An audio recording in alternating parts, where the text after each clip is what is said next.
This is Jed McKay, and you're listening to Into the Night, the Moon Knight podcast.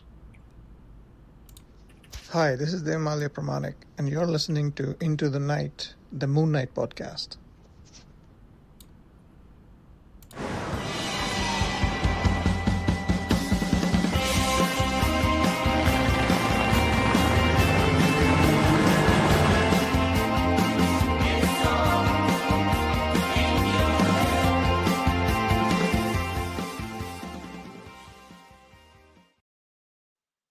Yes, welcome back, Looney listeners. You are listening to Into the Night, the Moon Knight podcast.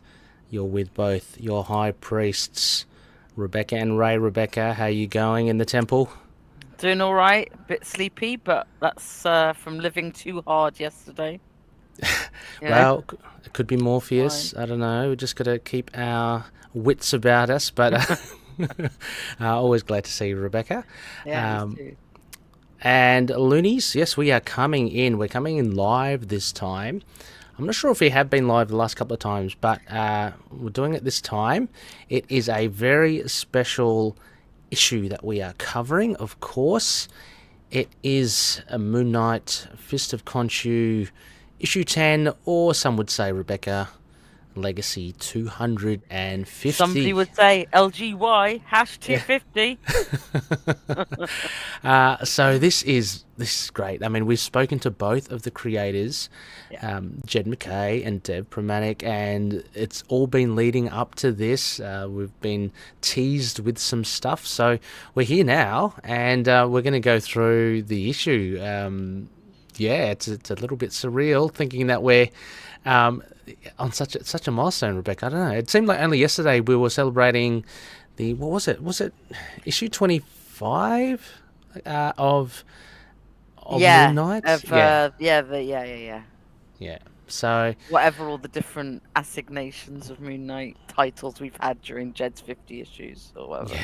Oh gosh, it's been such a good run, and we've got plenty in store for this one as well. Before that, of course, Rebecca, how are things going besides lack of sleep, besides, being quite industrious with podcasting? What else has been happening? Busy.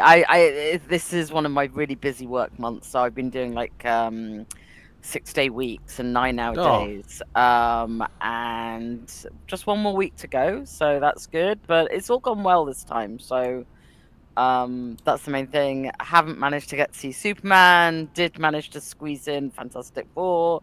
Yes. No bias there. It's to do with the fact that the theatre I was seeing yesterday was only an hour.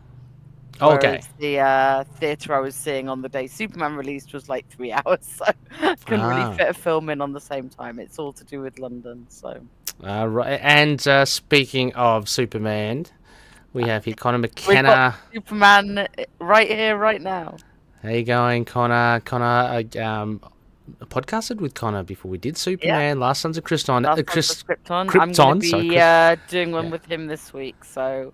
Awesome. Everyone should pay. I've got to read the comic for it, but I'm very much looking forward to it. We're doing Superman the World, or Superman World, whatever it's called, the new anthology with all the creators from various countries writing Superman stories. So, fantastic. Well, I mean, much of it to you as well, Rebecca, but I do wish.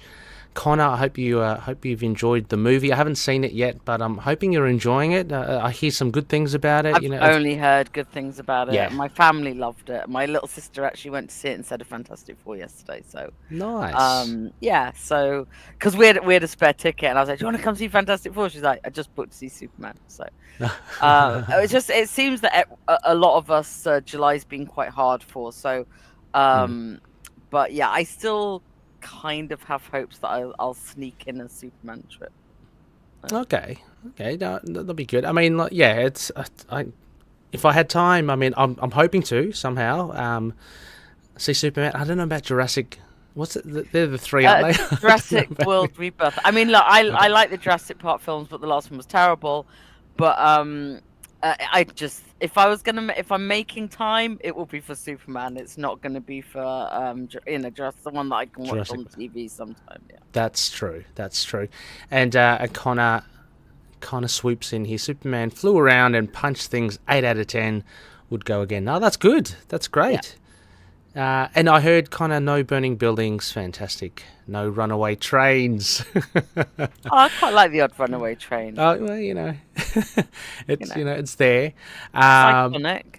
That's true. That's true. Actually, one of our friends went to see a steam train arrive at one of the local stations today. So that's pretty cool, isn't it? It's a bit random. It is a little bit random. Steam train, I don't think would run away, but because they go pretty slow. But anyway, okay, no, that's great. Any thoughts? I don't know. Is there any? Can we talk about Fantastic Four? Is it? I liked it, but I wouldn't say I loved it. Okay. Yeah, cool. I definitely think it's worth seeing. Yeah. Really good characterization. Just felt it needed a little bit more oomph in there. And I think I enjoyed watching Thunderbolts more. Oh, okay. Really? Okay. But I think style-wise and potentially casting-wise, Fantastic Four is. Yeah, I just felt like it was missing a little bit of. I think a few people have said it, that it could have been a bit longer, a few more character moments to really flesh it out. It felt very much like boom, boom, boom, boom. Like it had this quite quick pace to it. Yeah. Like, I didn't it would still get a very high mark for me. How about you? Yeah, no, I really enjoyed it. I don't know, maybe on par, maybe a little bit more than Thunderbolts for me. I really did like. Sorry. You're a dad. Yeah, I really did like Thunderbolts, but Fantastic Four, the whole family thing, that was really cool. Just to see, no spoilers, but anyway, just to see how strong the family unit is pretty good. No, I did really like that. I'll answer Connor's question now. He asked if Pedro was miscast. No, I don't think so. No, I don't think so as well. Yes, me and Connor have talked about Norrin before. Yeah. I actually was pleasantly surprised. Yeah, she's very good. In the actress, Julia Garner. Yeah, whether you like the Shalabal, Norrin Rad's switch. Yep. I thought she did a really good job at the emotion she slightly had to tackle, like the complexity of her story to the point where you got it, which wasn't huge, but I like they didn't make Johnny a himbo. I think that's non-spoiler. Yeah, he still had that playfulness with him and the hot-headedness. He had the golden retriever, Labrador, chaos energy, probably more like corgi. Beagle energy, I should say, beagle energy. But they at least showed he was brainy as well. Yeah, which is really, really good, and very heroic as well. Yeah, I think. With just Connor's thing with Norrin Rad. Yeah, look, for me, it's an alternate universe, so I'm totally fine with there being no Norrin Rad, knowing that this is not the universe, for us. So, I absolutely enjoyed. I thought it was great to have Shalabal as Silver Surfer. I enjoyed that as well. I mean, if you look at it, obviously there are massive differences between the movie and the comic, and you've just got to, you got to go with the flow.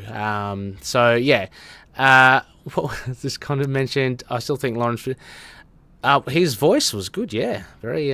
Lawrence Fishburne was. I mean, I did really enjoy it. I just. I don't know what. There was something. I just wish it had been a bit longer. I tell you what, I would watch. I would watch the hell out of that cartoon.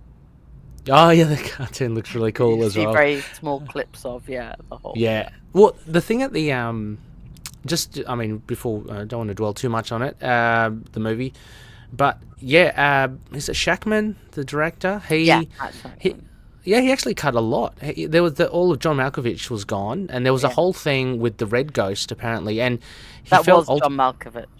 Yes, as a Red Ghost. But Shackman felt that because it was apparently quite lengthy. Like there was a whole adventure with Mr. Fantastic fighting the Red Ghost. Yeah, and apparently they cut some Mole Man stuff out as well.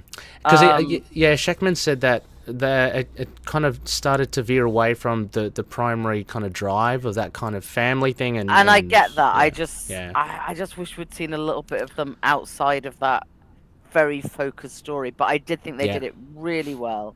Yeah. It's clearly the best Fantastic Four movie we've had. I'd agree as well. I mean, yeah, for fun. And obviously, I have great nostalgia love for the sort of Chris Evans ones, yes, Ian of course. Griffith, etc. Oh yeah, and kind of yes, that was Lawrence. That is actually him. He is. I've had dinner with Lawrence Fishburne. Shall I drop that into the conversation? Did you? Yeah. Wow. Did he give you a pill? I mean, not only with Lawrence Fishburne. He was on a big round table that we of like 10 people. So, but he was very sweet. Yeah. Awesome. Yeah, that's great. Yeah. So yeah, no, look, I enjoyed Fantastic Four as well. I still enjoy the old ones as well. But you know, I thought it was very solid. I can't wait to see more. I really. Yeah, I just thought they all clicked together. Good chemistry. So, speaking of Marvel superheroes, Rebecca, let's kind of pivot a little and head towards Moon Knight. Before, look, there might be a little bit of, I say this with a grain of salt, a little bit of white noise, Rebecca. Mm-hmm. I saw the umpteenth time. I think it was on Temple of the Moon Knight. I think there's that Facebook group headed by Colin. Do not know that Facebook group. Oh, okay. It's very good actually. Colin does great stuff in spreading the gospel that is Moon Knight, so that's good. But anyway, there was a poster on it, and again there was this news of Oscar Isaac getting ready for reprising the role as Moon Knight. Actually, I saw. I saw Lena's post. Lena posted in the group. Oh, cool. and they said, after having seen like X amount of rumours about Moon Knight Season 2 and Moon Knight being back on the screen, I tend to be sceptical. So I'm sceptical about all of those, but yeah. Yeah, me too as well. I'm sorry. Look, I just have to veer back here. Connor, we're in a little conversation here, Connor. Also an underrated Perry White. Anyway, have fun, guys. Yeah, thank you. Got a duck. Yeah. I do want to see Fantastic Four. I've always liked Fantastic Four. Yeah, absolutely. Yeah, they're we'll fun. See you soon, Connor. Yeah, see you soon, Connor. Have a good one. So I kind of forgot what I was saying, Rebecca. But about the other Moon Knight Facebook group. Oh that thing. Yeah. So I wouldn't lay too much kind of faith in it, but I wish, but I just don't trust. Like people know it will get hits as well. Like people, I mean, which is one good thing about Moon Knight, right? Is that that they know that we're all like dying to hear news of whenever we see him next. So yeah, it's crazy. Yes, and look, I think the most obvious thing maybe would be if he does turn up in, I don't know if it's even in Doomsday. It probably might be even Secret War. I mean, that's far away. So if anyone watched Ironheart, then the way that left, I think, has some interesting things, just sort of street level. Oh, okay. Yeah, I haven't still finished that, but that's interesting. Like, yeah, I have heard of, what happens at the end and who's there. So that's good. But yeah, excellent. All right. Well, that was the only little bit of news, Rebecca. Shall we get start to dive into this awesome issue? Yes, let's go. It's a long one. Can we just start with the cover? The cover. I know. I saw some weird ass complaints. Sorry, I saw some weird complaints that Bullseye and Punisher were not in the issue.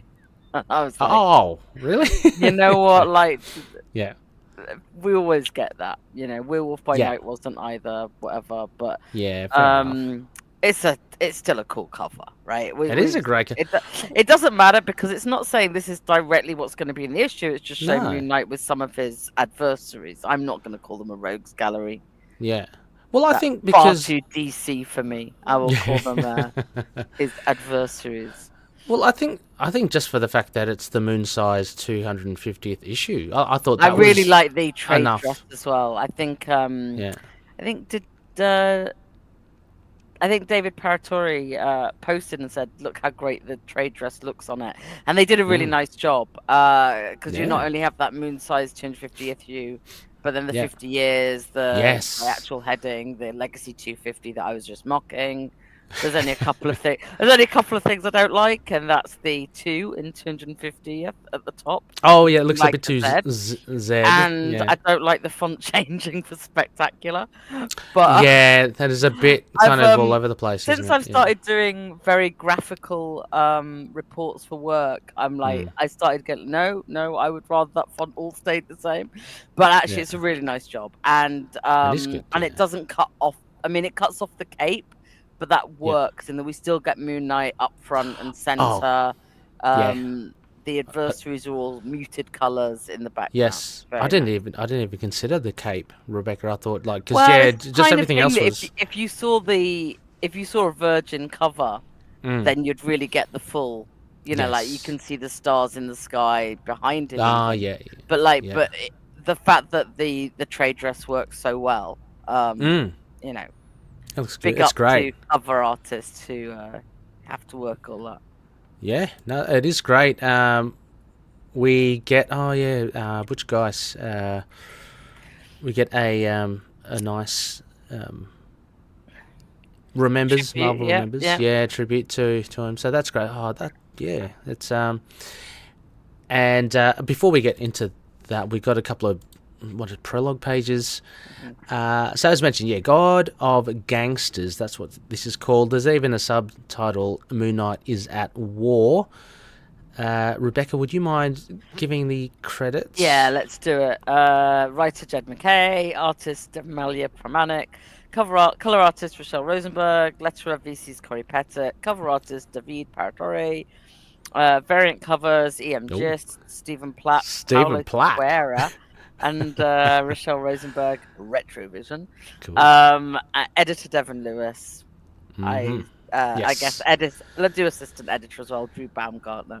Probably the ones who have the biggest production design since Jay Bowen with Nick Russell. Since I was just talking about trade dresses, I guess they deal with some of that. Oh yes, yeah, no, hats off definitely to them as well. So yeah, this being such a big issue, Rebecca, this for me had the vibe of I think Jed's been here before with milestone issues, and I feel this kind of brought that same sort of scale over as well. So in a nutshell, I guess what happens here is basically where we left off from issue 9 was that Moon Knight has systematically kind of culled Fairchild's operations. He's cut off his second in charge. He's found the solution to glitter, all that stuff. He's got Fraser off the drugs as well. And then this is actually Moon Knight zeroing in and getting Fairchild. So there's a big brouhaha. There are a lot of familiar faces, and it was just jam action packed, I think. And it was fun. Most people got to something suitable to do. We developed the Mark Tigra thing again. 8-Ball gets his moment, always important. 8-Ball, oh yeah. That's an interesting ending. Yes. I think what's interesting this time, as opposed to some of the other big issues, or like you said, landmark issues, is we have another one next month. Different landmark, but where this one doesn't quite finish the story, we have another one coming. So which is pretty cool to get that sort of 1-2 whammy. What is it? Sorry, what is the other landmark? I'm just looking it up, but I think it is. What's this? 11. Is his birthday? I think it's his birthday. Yeah. Yeah. That's Happy what birthday. 50 years of Moon Knight, so it's 50 years. Wow. I knew there was another one, and I knew it wasn't just his birthday. Like it was an actual proper thing. Yeah. So yeah, I mean, I think it's kind of cool that we get them so close together. Yeah. And so this one we get the longer issue for, which is great for setting up whatever's going to happen next time. but then we also have a little bit of a, we've got a bit more time with it, so Yeah, which is nice. yeah, and I guess we can just dive straight into it. Rebecca, I mean, so what did you make of this overall? I really enjoyed it. I thought it was really good. Art incredible, obviously. Color, just the colours. yeah, I know what's going on. yeah. I get hypnotized every time I read. Like I think just the changes between some of the pages in the palette. It's great sound effects. Yes. Like I love Tigra's. I was just looking at it now. I'm just flicking through like Tigra's knock knock, like not being spelled knock knock. Right. But as the actual sound is, it's something we don't think of much. I love the Tigra stuff. Like my favorite is her talking over him when he's like, "I want people coming." Exactly. Very funny. Yes. Hunter's Moon, great. Just they all the banter's really good. The banter with 8 Ball, like saying, "No, I'm a good guy now." That kind of stuff. It's so varied. Like literally, I'm just flicking through it really quickly, like not even reading it. Yeah. And the difference in some of the rigid layouts, some of the just incredibly wild ones, the color palettes just shift. And then the reveal at the end. I mean, I'm not surprised. So what is? I mean, so we'll jump straight. What is your take on the end there? Of what? Of where? Well, because I was a little bit Achilles is, or I was a little bit confused at first. I know. Of Achilles. I think the Midnight Mission is coming back, baby. Yeah, that's what I thought, but I couldn't. But also, when I was thinking that, I was like, what if it's like the Midnight Mission's buddy, like girlfriend or mom or something? Go like, and maybe because I've just watched Fantastic Four. It would be really funny to find out that the Midnight Mission wasn't this kind of the only one of its kind. But I am hoping it's the Midnight Mission because obviously want them back. But I mean that's all. I mean, it was so kind of.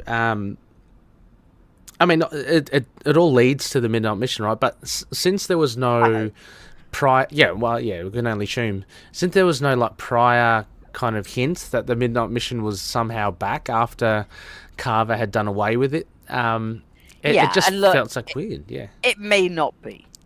Like, but I can't think of it. What else it would be? Like, I can't either. But that that doesn't mean it couldn't be something. I mean, like Jed's been extremely good about like giving us what we expect and then it not being what we expect. True. Like, I think previously we've talked about fights that would usually end one way, ending with them talking it out and things like that. Yeah. So, I mean, like, there's a possibility. I think part of this is driven by the fact we would like them to, we want the Midnight Mission back. But it does seem like a good potential. You know what I'm thinking now, Rebecca, is really funny. Like when we did speak to Jed, because we brought up, all through the letters from Loonies, it was brought up about the Midnight Mission, and Zodiac was brought up. And like looking at issue 10 now, like Jed internally while he was chatting with us.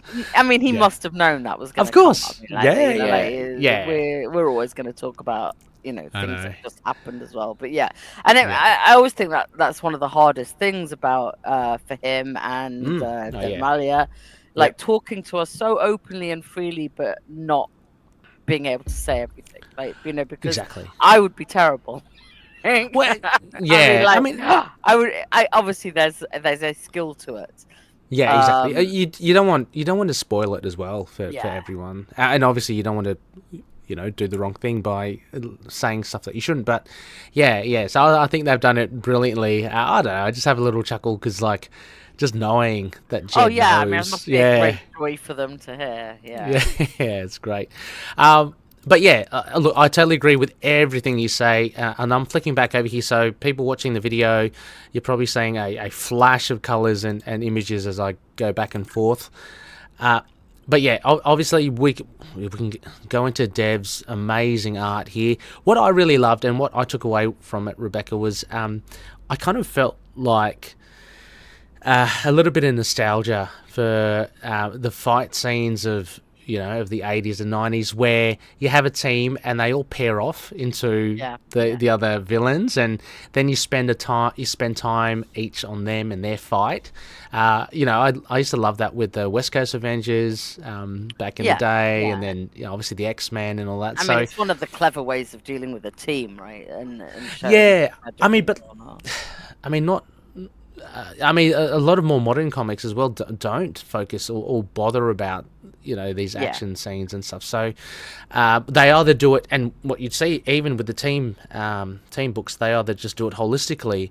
So it's like you kind of looking at panels and backgrounds and stuff of there's Vision fighting someone and whatever. But this one actually focuses in on each group, and but it is funny that you stopped on that page, because that one was particularly funny, because this is what I mean. Is like, you think like Soldier and Reese, the two vampires, right? They're gonna go kick butt. She can turn into mist, do all of this, and they end up with I'm watching Cubist. TV. Watching Magnum PI. That was a strange one as well. I was a little bit on edge there, because Cubist. Yeah, me too. You just don't know what the hell they're gonna do. So the big thing here, obviously, big spoilers for everyone who hasn't read it. A lot of old adversaries have been. You can call them his Rose Gallery. He does. His Rogue Galleries, had been engaged by Fairchild to, and I'm going to air quote, take down Moon Knight, because we know, in essence, they're there just to divert, distract him while Fairchild makes a run for it. But we get Jester here. Jester was really cool, because Jester's one of the older ones. Yeah, I love that one, and he gets 8-ball, which is... Yeah, I loved, and this panel, this page here, like, he goes, I need to find I don't even want to do this, and I need to find an easy target, and he sees 8-ball, and he just smirks. Bingo. That's hilarious. But don't ever underestimate 8-ball. I loved Tigra in this, so like, just her savagery. There's a bit later on here, so she takes on Zaran. I believe he was in Marvel Knights. He's got the I thought he was more into swords, but he's got this ribbony thing. Anyway, later on, let me see where it's amazing. Yeah, Tigra bashes through. Oh yeah, even more so. Well, she comes out with a shuriken stuck on her. Yeah. And she's like, I want to play with my prey, so just you go do what you do. I'll say, hey, there. That Dev chef's kiss there. Hats off there. Tigra's having a ball, and she's come out. She's happy. She's bloodied. She's been in the scrap. And look at the tail. And look, I mean, I have a cat who this week, in the past week, has learned that cats like to play with their kills, having never been a killer before. Oh, wow. So I have been able to witness that firsthand. Oh, no. And unpleasant. But, they do like to play. Yes, the laws of nature can be a cruel mistress. We added a bell to her collar. Oh, Don't worry, everyone. Like, we're not letting her get away scot-free. Was it a bird or a rodent? Or both. Oh gosh, okay. Both. Although I managed to intercede for the rodent before the death. Good. I scared her off. Gosh. But yes, we've had some birds. Oh my gosh. So. Well, Tigra's, she's got bigger prey there. She's having a whale of a time, and that's what gets the God I love you. Yeah, that was so cool. But it's just like, it's so earned from like what we've seen of their relationship as well. Like, and I saw somebody saying online, it's such an emphatic way of saying it, and we don't doubt it for a moment, which shows how well, it's not like, some people say I love you very quickly in a relationship. Yes. Oh, yeah. No, this is built. Yeah. I mean, they've been through stuff. Yeah. And Jed's never missed a beat on that as well. So, yeah, it does pay off. It's really good. I'm just jumping over here to Killer Shrike is one of my favorite kind of B-tier villains. I remember even did an audio drama recreation of, I think, the Frenchie and Killer Shrike issue from Mark nice. Spector Moon Knight. Yeah. He's such a like, in Jed's words, such a bastard. This guy. But anyway, I loved here how Hunter's Moon surprised me, threw him out through the window, and like Moon Knight says, he can fly, right? And Hunter's Moon's like, no one told me that. It's like he was just gonna full on just hurl him out the window. Yeah, it was amazing. But brilliant here. Like, again, this reminded me more of, and they're very different in their own way. But I just want to say, in the Stained Glass Scarlet, Alessandro Cappuccio, just with the shards there, it's just the amount of detail. Insane. It's beautiful. Oh, I'll tell you what page I like art-wise that is maybe very understated. If you go right towards the beginning, like page 3. I think. I don't know how early I am here. There. The next one? Yeah, that one? No, next one. Oh, the one before. That one? No, the next one. Oh. That one. That yeah. Because unlike all the fighty ones, which are incredible, and all the ones where Dev plays with all the paneling and stuff, this one uses those panels at the bottom to bring tension. Yes. So I really like how that's done. You've got them sort of running, you've got the soldiers preparing for them, you've got them a real close up, and then you get that kind of tension of the lift coming up to the final thing. So I was just like, I just wanted to major props for that one, because it's something that's very subtle but really beautifully done. And you can see the artistry in many of the pages, but I always love ones where they kind of the paneling forces you to think a certain way. Yes. And that's kind of everything closing in as this lift comes up. It's really cool. It's very kind of cinematic, isn't it? The whole thing where the lift comes out, and you almost expect that it opens and there's nothing in there. That would be amazing as well. Yeah. But actually, I'm glad that you brought this page up as well, because as well, Rebecca, I love this. Look what Dev's done. He's actually used... You almost have a 3D box here. Yeah. Because he's used the lines of the perspective to angle the panel. Yeah. So this overhead shot of the killer crew zeroing in on the lift, it looks like an isometric and it's not drawing. Centered between the two diagonal lines. Yeah. Which is really interesting. Like... It is. There's something really cool about what that does when you look at it. I would love to ask Dev, what was that? Because obviously it's intentional. Yeah. Because you see the third, like the triangular one, on the other side of that kind of perspective, and it almost cuts into the picture, whereas the other one floats way above it and away from it. It's some really interesting choices there. Really, I just love it. I love how that kind of it just gives it a 3D effect. But you see, like Dev he just plays around with perspective as well. Yeah. So we get that overhead shot there, we get the zooming in, the tension, and then you get this low shot. For 8-ball, like looking worm's eye. Is that the thing? Yeah. Worm's eye view with all the 8-balls.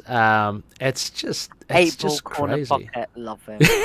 It is. I had to laugh at it because I did laugh. I was just like, and also Tigra and 8-ball's relationship is another one that should be studied. She says, happy 8-ball. Oh God, yes. It's like, how many times people say God a lot in this issue, I guess. Oh yeah, true. But it is like we're saying, like, don't underestimate 8-ball. What has he got? It explodes like with rubber pellets or something that kind of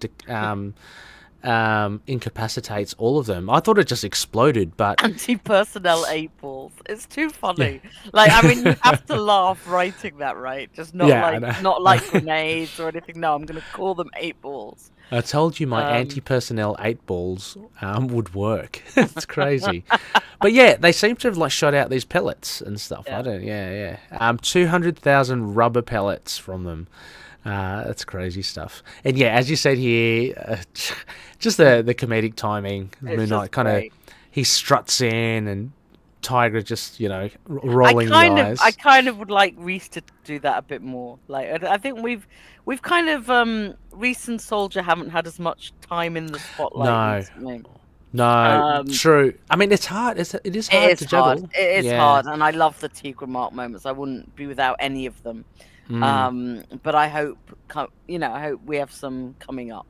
Yeah, I mean, I enjoyed right at the start the missed Reese. I thought that was really cool. Yeah, and you can see cool. Here, and she's got the crescent moon as well, which I'm assuming is her necklace. Like, still kind of. I assume it must be. Yeah, it's very cool.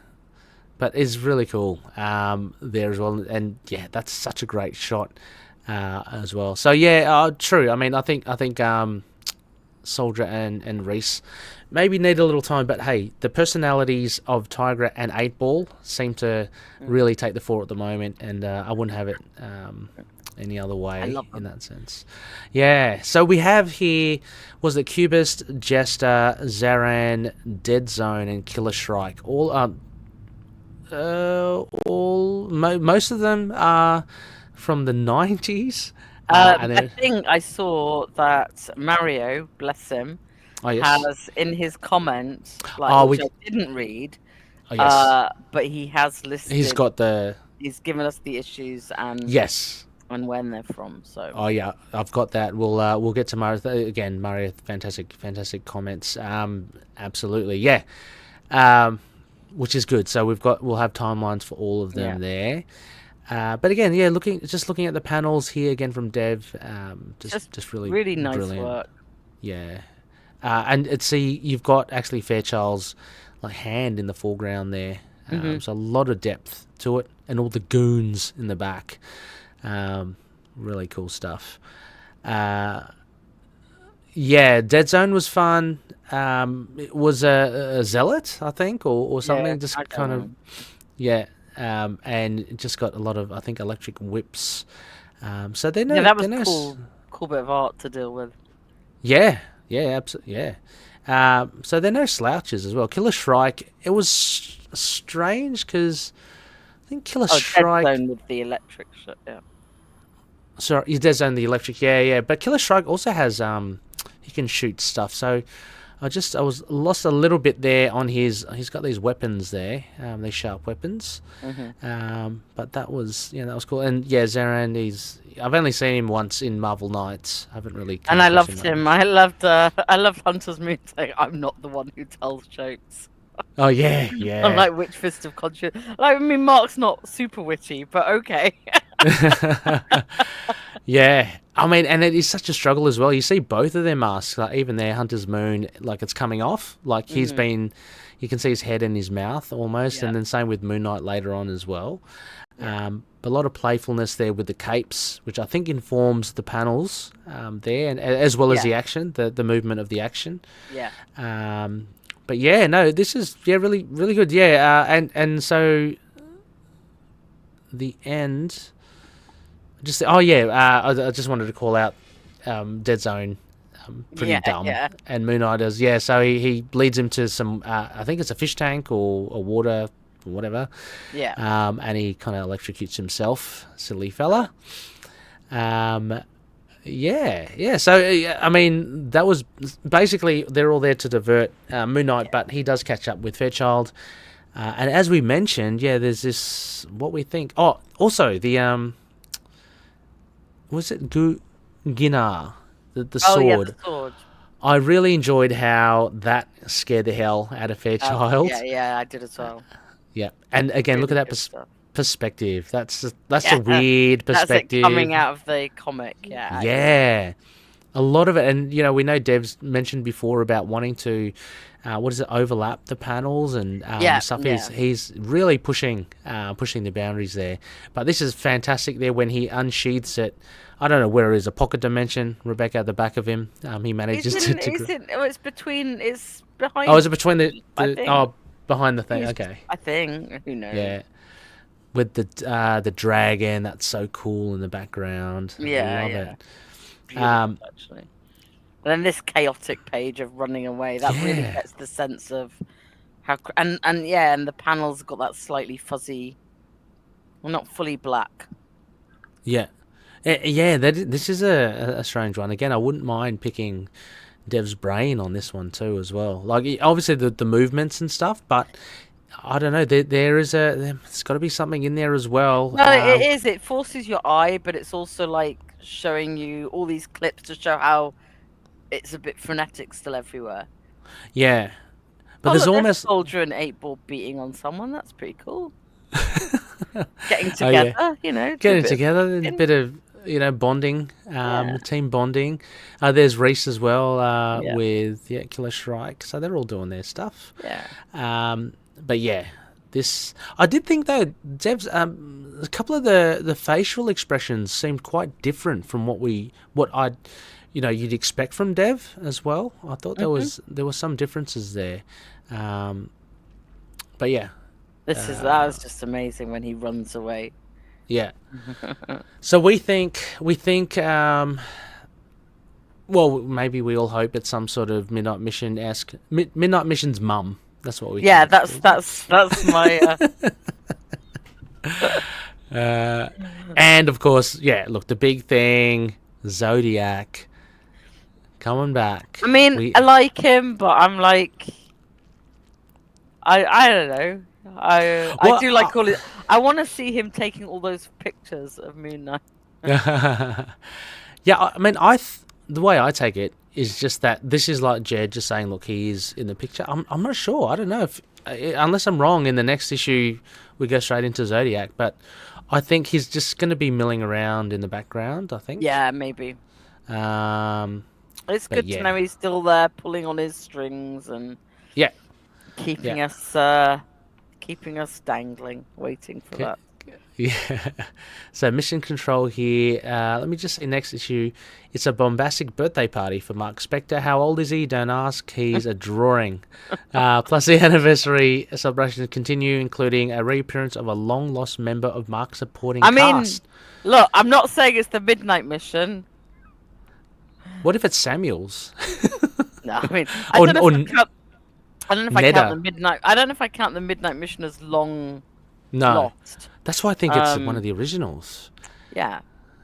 Who else? Who was Crawley? We're missing Crawley. We always want to see a bit of Crawley. Yeah, who may have even been mentioned in this very letter column. Oh, okay, I'm going to have to read the letter column. But thank you, Devon. I'm just going to have us trawling through the... Have a quick look. I'm having a quick look. This is good podcasting. Oh, the characters of the Midnight Mission are fantastic, so there you go. That's, there you go. Not actually mentioning the Midnight Mission separately, but... Oh, yeah, there we go. Yeah, Midnight concept is great, but there's so much... I mean, he might mean in this letter column, not necessarily in this issue. Yeah. So... Oh, reference to Beatrice at the end was a little sad. Oh, okay. So there's a Beatrice mention there as well. So there you go. I mean, she's been away for quite a while as well. So. Yeah, again, I'm not sure I'd describe it as long lost, but these columns are there not to give you direct clues, so yeah, that would seem fair. We'll see. Won't be long before we find out. Yeah, exactly. And what I do love as well, we get the treatment that Spider-Man and all that get with the legacies. I don't know. I know it's a staple from Marvel, but it is nice to see Moon Knight get his covers all shown. It's really nice, and they look so good together like that. Yeah. I haven't read. Oh yeah, I haven't read. There's a little blurb there under Moon Knight, but yeah. Yeah, they're so cool. It goes through the whole... Oh, man. The most violent vigilante, Moon Knight. Yeah, and then it's got quite a wholesome picture of him up there. Yeah. So that's fantastic. Rebecca, what would you give this milestone? It was really fun. What would you give this? I'm going 9. Again, art swung it for me. I think the story I'd have liked more of an ending, but it worked. Yeah. And also I know we've got another big issue coming up. But yeah, it's just beautiful, beautiful stuff, and I'm fully on board. Like, I know at the beginning of the run there was a lot more 7.5s, 8. as I really settled into it, and now I'm just really into it. So they just all become super enjoyable. Yeah, I'd agree with you as well. I think we gave 9 last issue, and I can't not give this a 9 as well. Yeah. I think it's just so much fun. There's so much to look at in the art, just with the inks, the colours, the pencils, just the way that Dev plays with stuff. It's Just really everything about it is great. I mean, look, Yeah. we should say that Dev said on Twitter that this is his last official issue on the run. Yep. Which was always planned. He's not being Yes. kicked off. It's fine. No one get up in arms, or we miss him greatly. But he did say he's still going to be in the MK playground. So Yeah. that gives us something great to look forward to, and yeah, we'll see. What do you think? What do you think that means, Rebecca? I'm already. I have thinking no like idea. Like, I mean, anthology. Maybe anthology. Maybe Another- anthology. Oh, they're Yeah. doing Blood, Guts, and Gold, aren't they? What? Not Moon Knight one. It was announced at Comic-Con. Oh. Black, White, Blood and Guts, I think. Oh, okay. But I think it's just a Halloween special. Oh, yes. I have And heard of that. Yeah. The reason that I think I paid attention, because unusually, Iron Man's in it. In a horror. I mean, he has been in Halloween specials before, but this is more like, it's still slightly unusual to see him in them, especially in one called Blood, Guts, and Gore or whatever. Yeah. Like, because that's not the Marvel character that I would usually associate with that. Yeah, exactly. But I don't know. I mean, like, Dev did the Crypt of Shadows, didn't he? promo art for Succession as well. Who becomes the next Sorcerer Supreme after Doom. Okay. After One World Under Doom, which unbelievably does not finish till November. Wow. I mean, it's a long time. Look, I'm not going to diss it. The bits I've read of it have been fine. The Iron Man tie-ins are great. But that's a long time for it still to be going. But he's done the cover art, the teaser art for that, and that didn't have Moon Knight in, which I'm kind of glad. Don't really need Moon Knight Sorcerer Supreme. Yeah. But who knows? Yeah, I mean, anthologies. We were talking about. Yeah. I mean, any of them. I'm happy to take any of them. Let him write one. Who knows? Just have fun with it. Silent annual, great. Silent comics, the best comics. Let the artists really go whole hog. We haven't seen one of them in ages, so that would be good. And we could do with some more street tie-ups, so street group up, team up. So yeah, absolutely. I'm up for anything, and I'm excited that that's a hint that there's a MK playground to watch out for. Yeah, so, I'm just glad that he's going to be hanging around. I'm glad he's. We're still talking about what he'll be doing, and I think from now, he's part of the family now. We'll keep an eye on what he's doing. We'll report back on where you can find his art as well. He sounds like he really loves Moon Knight as well. So that's good. I mean, look, I hope he also gets to work on Spider-Man 2099. And I hope he gets to do some cool X-Men covers as well. Yeah, I did see some from San Diego, some posts. Alessandro Capuccio's Ultimate Wolverine.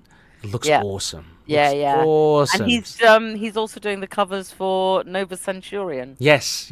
Which Jed will be doing an ongoing after. So it was a really interesting debate about can Jed possibly continue writing as many books as he's writing? What's he likely to drop to take on Nova Centurion? And you'll be happy to know not one person said Moon Knight. Yeah, good. good. Oh, wow, because that is a hefty load, but if anyone can do it, Jed can. When we were in Jed's sort of 10th, 12th issue, and I was like, I don't know how long we'll get Jed for, because, they're always churning out so they can get a new number one.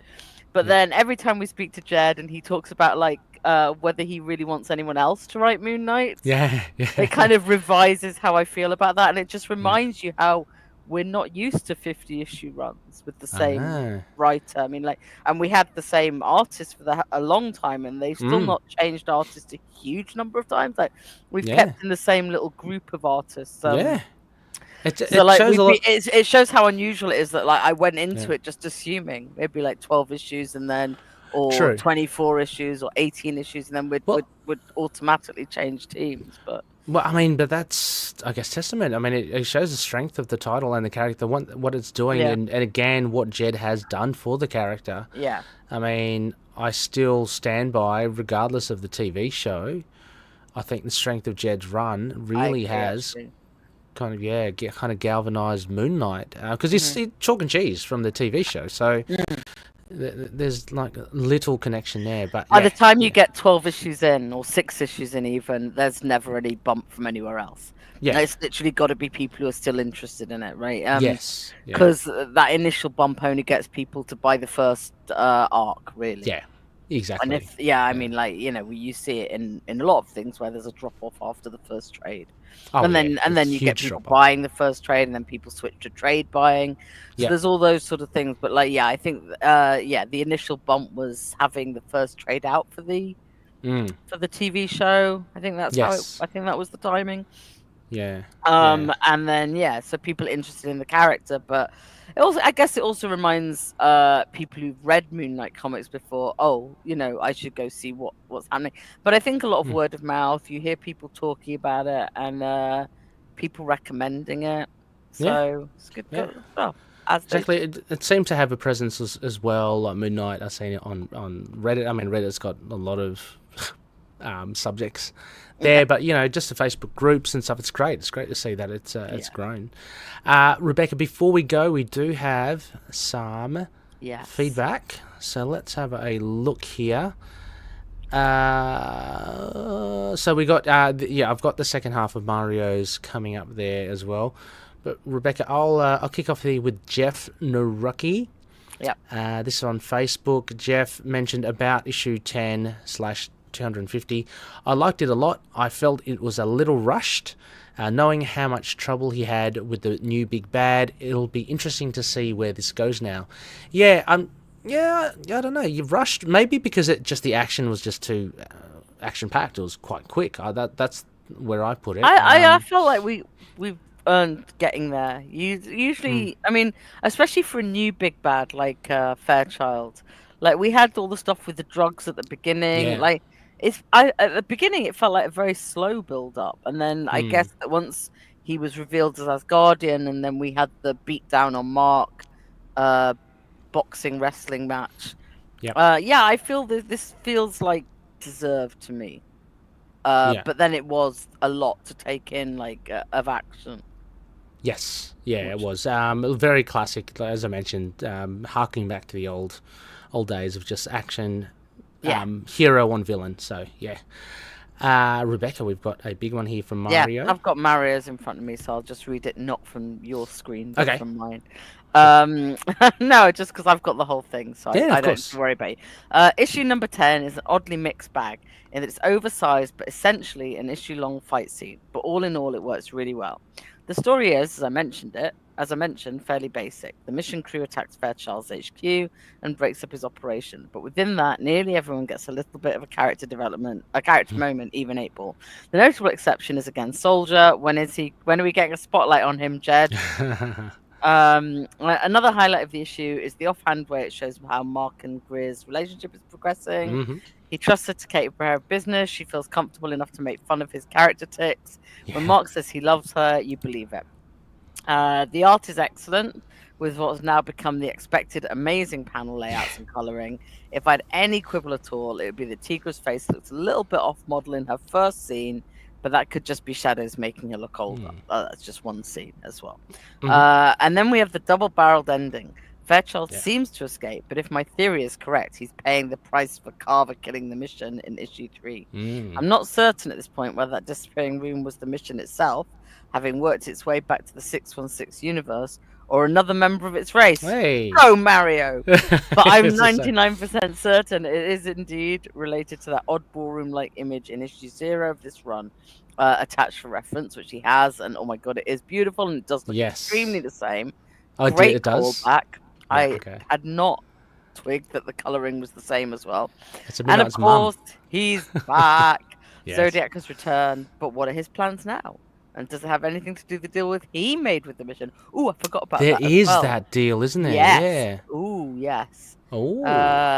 All in all, an excellent issue. The minor art quibble and the fact Fairchild's escape made the whole thing feel a little anticlimactic, have me downgrading it a bit, so 9 out of 10. Wow. P.S. For the record, Here we go. Jester, Moon Knight Volume 1, Issue 13. Cubist, Mark Spector Moon Knight, issues 52 to 53, and issue number 2 of this run. Mhm. Saren, Marvel Knights 14. Dead Zone, Mark Spector Moon Knight 45 to 49. Killer Strike, Mark Spector Moon Knight number 10 and 34. Moon Knight Volume 5, 14 to 16, and Devil's Reign Moon Knight. So that's the last time we've seen Killer Strike with Moon Knight. So that's, yeah, you were right.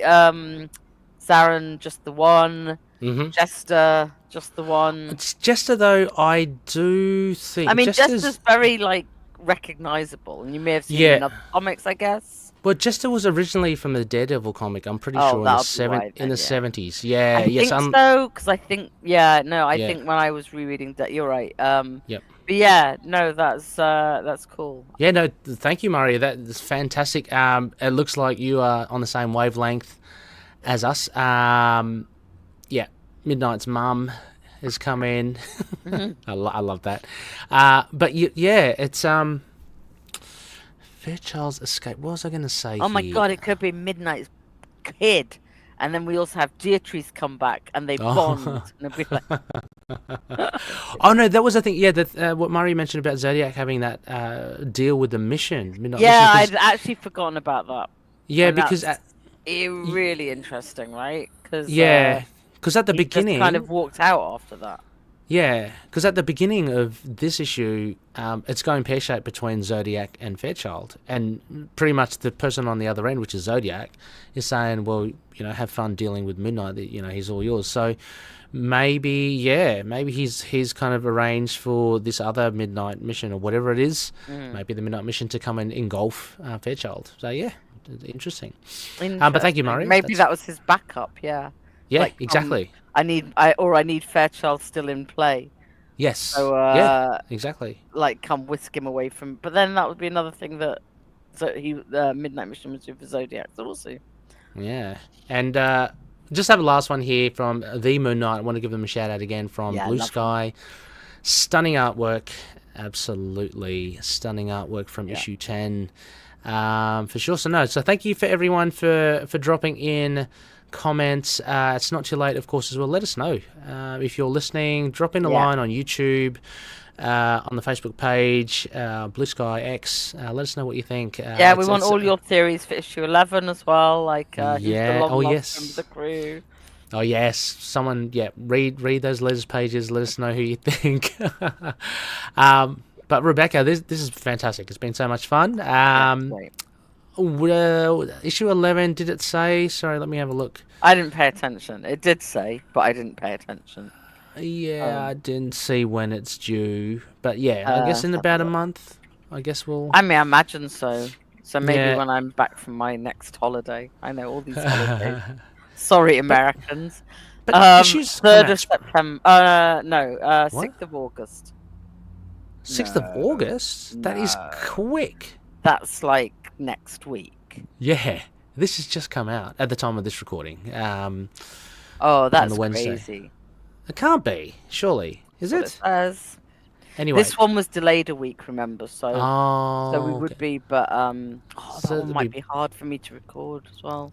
Okay, no worries. Well, I mean, we'll keep you posted. We'll confirm that on our platforms. Yeah. But yeah, it seems like it's just around the corner. Wow. Yeah, that would have been. I guess if this one was late, not late, delayed by a week. Yeah. That's right. So, we'll see. Plenty, and we can organise something. Don't worry, Rebecca. I'm sure we can work out something. Be fun. It'll be fun to chat. So, yeah. Well, I think that pretty much wraps us. Rebecca, is there anything that you'd like to give a plug to? Any spectacles? I'll kind of mention that I'm going to be with Connor on Last Sons of Krypton. Shortly, and I also did a Tales from the Stack podcast. It's a general comics podcast, and our friends do, and they do a little comic reading book club every month, every week, or whatever.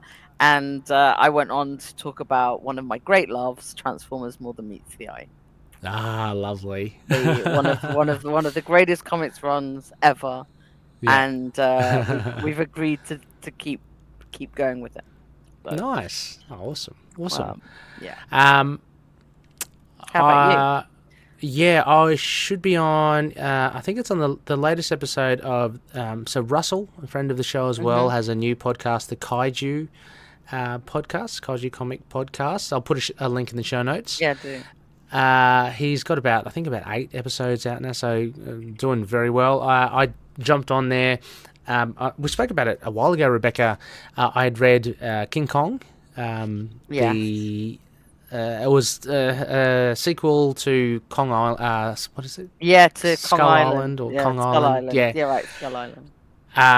So that was a lot of fun. I'll put that link in the show notes as well. And we're getting there, but hopefully this week we'll be recording another Predator podcast. The latest Badlands trailer had dropped. The whole Badlands crew was at San Diego Comic Con. They did a panel. It looks really interesting. It looks very cool. It's very. So I'd love to talk about the trailer, but we've still got to talk about Killer of Killers. Killer of Killers as well have released an alternate ending. They're changing the ending, which is stupid. No, not changing it. They're adding to it. I don't think films, and I don't think films should have like DLC. But it's really not much bearing. I mean, I know that, and it's very cool, but they could have done it immediately. I don't know why they. I don't know why they didn't. It's weird. Yeah, I don't know either. And did they have a rights issue? Maybe it was getting the rights approved, and it's fine. It's literally fine, but it's just come on. Yeah. Anyway, I'm very excited to see Harrigan and Dutch. Spoilers. But anyway, so hopefully we can record and talk about that as well. But just keep on tuning in. Rebecca and I will be back with more Moon Knight as soon as we can. It's so much fun. Rebecca, thank you so much. Thank you.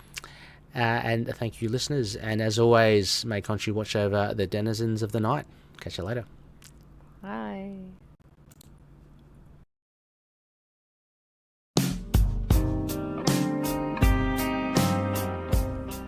Moon Knight and affiliated characters, stories and events are properties of Marvel Characters Incorporated.